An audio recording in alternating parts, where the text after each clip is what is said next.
Alright, so we're going to flyweight, men's flyweight. So Rogerio Bontorin versus Kai Kara France from New Zealand. So Bontorin is coming off a 13-month layoff. That was after that, kind of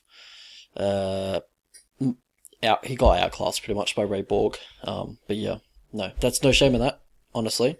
Ray Borg, very, very talented grappler. I think he could definitely be one of the top 3 people in this flyweight division if he was still here. But yeah, well, just Kai Kara France. He normally gets overrated by the books. I'll tell you what I'm talking about. What's that? The Royval fight, $1.50. Nam fight, $1.40. Moreno fight, big favorite still. De La Rosa, fair enough. But then Paiva, big favorite. Here we are again. Elias, fair enough, Elias. And then Bontorin, again, big favorite. I just don't think he justifies those lines in any of his fights. And I don't think at flyweight you can, he has good boxing, but it's not the best I've ever seen. It's good boxing and usually has the stand-up advantage over his opponents. But yeah, just he doesn't justify those type of lines, and I don't get why they keep trying to put those type of lines on him. But yeah, whatever. So we'll break down the striking of these two. So Kai Kara France, as I said before, boxing heavy style. He'll either feint or commit to a jab and then load up with the big right hand coming over the top. That's one of his main money makers. He'll also, on the back foot, he'll pop the jab, throw a check left hook, and he gets the volume up like that when he's on the back foot. For Rogerio, he's able to strike in either stance. He will switch stance, mid combo, same as Joseph Benavidez. If you watch my Joseph Benavidez video, I explained that, the concept of that in the video. Don't feel like explaining again. But he can be a bit wild on the feet as well. He charges forward with these combinations, squares his stance a lot. But, his stand-up's not too bad, it's serviceable. For Kai Kara France, he will exchange when he's pressured, and you see he's had problems with heavy pressure fighters like Marino, like Royval. But yeah, it's just been a problem for him in his UFC career. For Bontorin, he can be pushed back onto the fence and kept behind the 2 octagon lines, which is something I reckon Kai Kara France will be looking to do here, just to kind of take away that takedown on the fence for Bontorin. So that's just what I'd recommend. But they usually come in with good plans, the city kickboxing guys, so I wouldn't be surprised if they do that. For the grappling, so Bontorin, I think he has the advantage here on the mat. Even off his back, I think he has the advantage. But yeah, so he's opportunistic with a back take. If you give it for a second, he'll take it.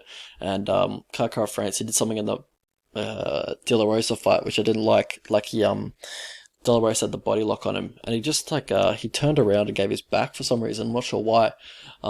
But it seems like he's eliminated that from his game since. But yeah. So something to look out for in this one, because Bontorin will definitely try to take that. I'm pretty sure he has a bunch of rear naked chokes on his record. But yeah, Bontorin's guard, he's so hard to pass. It's very active. He's got very good defense for guard pass and regarding as well. And he seems physically strong for 125 for a flyweight, just in the grappling exchanges that I've seen. But how he gets the fight to the ground, he will go for an inside leg trip from the clinch. He's got a strong whizzer when he's defending a takedown. He keeps that strong whizzer and then tries to reverse it. So he'll look to get the back after he stuffs the opponent's takedown with that whizzer. For Kai Kara France, he'll look to attack a single leg at a scramble, basically just trying to get back to his feet. Sometimes he will go through and try and complete it and then get on top. But yeah. So another thing Kai Kara France does is he'll reach for the hips when he's pressured. Saw him do that a few times in the Moreno and Royval fight, especially the Royval fight.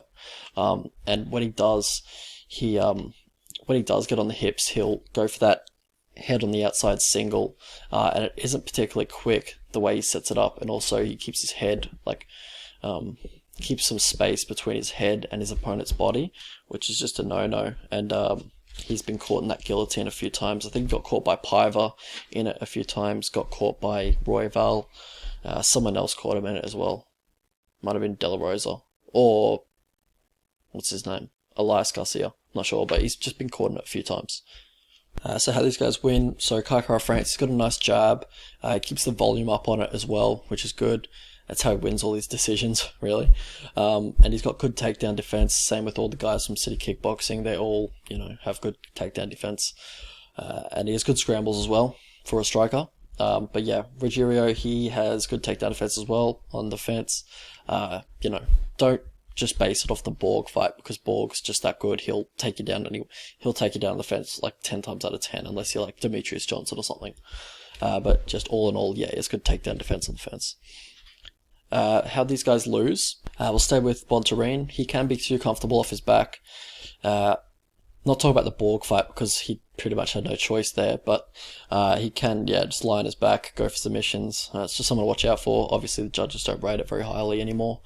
But yeah, his movement's predictable as well. He just follows you around the cage, really, looking to land, some boxing combinations. But it's just really predictable, and opponents with good striking can just walk you onto things. If you're not careful, like Bibulatov was just walking him onto that spinning back kick to the body pretty much every time, and Bontorin had pretty much no answer for it. For Kai Kara-France, how he loses, he can get his leg kicked because he's in that boxing heavy style, or boxing heavy stance, heavy on the lead leg. But also, just against pressure fighters like Moreno, Royval, Pantoja, these guys are going to put pressure on you. Seems to kind of wilt under it. He tends to slow generally in fights in the later rounds, even in, just mostly in competitive fights is when he slows in the third round. But if you're going to put the pressure on him, he tends to just slow down, slow his roll in that late second, early third. Also with rangy fighters, seems to have an issue. Julian Piver, Brandon Royval, Barrino. I know Royval doesn't really use his range that often, but still he's able to hit you where you're not able to hit him just because of his length. But yeah, seems to have a problem with that. Obviously, he's not going to be experiencing either of those in Bontorin, like the rangy fighter or the pressure fighter, but it's just something to look out for. Path to victory for these guys. Just the jab to keep it at range for Kai Kara-France. Also, I'd like to see him on the front foot so you don't, walk into these takedowns on the fence, or he's not able to set them up. Just keep it simple on the feet. Keep the kicks to a minimum so he's unable to catch them and, take you to the ground or create a scramble. For Bontorin, I want to see that Royval type pressure. I want to see that Royval type pressure on Kai Kara-France. And we saw a glimpse of that in the Julian Piver fight where Bontorin, I think, had Piver hurt, or it was like a crazy scramble or something, and then Bontorin just started chasing after him. I want to see that type of pressure in this fight. So also he has the guillotine option if Kai Kara-France shoots and you break his posture. I'm not expecting Kai Kara-France to shoot, but if he does, look for that guillotine. Or if you just break his posture in the clinch, look for that guillotine as well, because it will be open. All in all, I just think this is another good matchup for Kai Kara-France, another chance for him to get a win in the UFC. I think on the feet, I'd say he's the better, cleaner boxer, stand-up fighter, whatever you want to call it. I think mostly this will just be a boxing match. I don't think Bontorin is going to do that much stuff that you don't expect him to. I think he's going to try a few takedowns. Kai's going to probably stuff him. Just stays on the feet, and Kai wins 30-27. That's just in my opinion. Just probably needs to stay away from the grappling of Bontorin. Should win a decision now. So, the betting line. So as I said before, I think Kai Kara-France wins by decision. Not liking this line though. I think it's too juiced. I wouldn't bet Bontorin at those odds either. I don't think there's too much value that's worth betting him at that price.